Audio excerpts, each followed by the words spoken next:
So here we have Anthony adding the last gallon and a half of water to our mash water. We're gonna bring it up to a temperature of 165, and then we're gonna add our grains, which are here in our grain bag. We have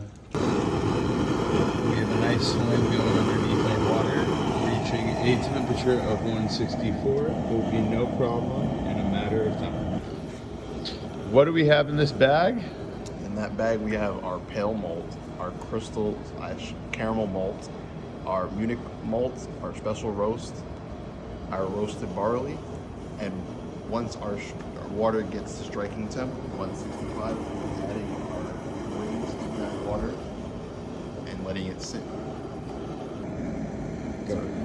So I just added our grains to the water and making sure that all the grains are hydrated before I let go and let it sit here for an hour and 15. And once that's over, we will begin the sparging part.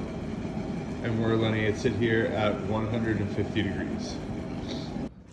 We had a little incident with our glass carboy while trying to sanitize it, but that is okay because we have a backup mash tun with the same measurements. It's a 6.5 gallon bucket, and we can put an airlock on that and it will be fine. Yeah, don't worry about that, bro. Right now, me and Anthony are sparging our grain bag. We have our temperature is at 150 and our sparge water is at 165 or 175, and we're pouring it over to clear all the sugars and nutrients out of the bag into the now what is wort. And yeah. I'm now adding the Northern Brewer hops that will be added to our malt, and we'll boil it for 60 minutes, and after 60 minutes we'll add our second hops, which will be boiled for 5 minutes. Awesome. Some beet roll.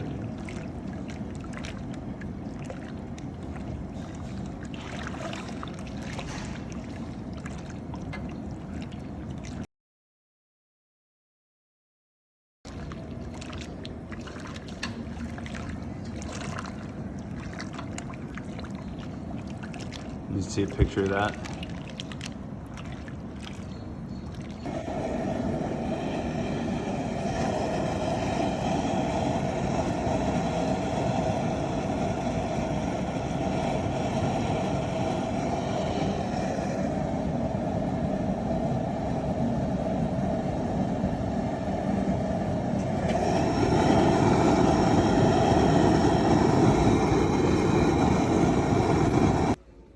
So now we have our wort cooling in an ice bath.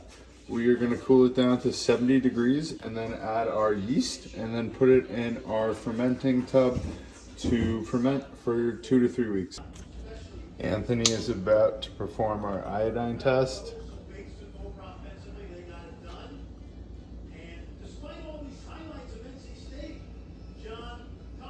It turned purple. It's stained Yeah. It's stayed iodine, so we have a successful malt. Now we're going to add our American ale yeast to our final mixture and then have it sit 30 days to ferment. That is our 6.5 gallon fermenting tub, and we have 5 gallons of wort in there. After adding the yeast, we're going to add the lid and put it in this room at a 70 degree temperature to ferment for 30 days. So now we have our lid sealed and our airlock on, and we're going to leave it for 30 days.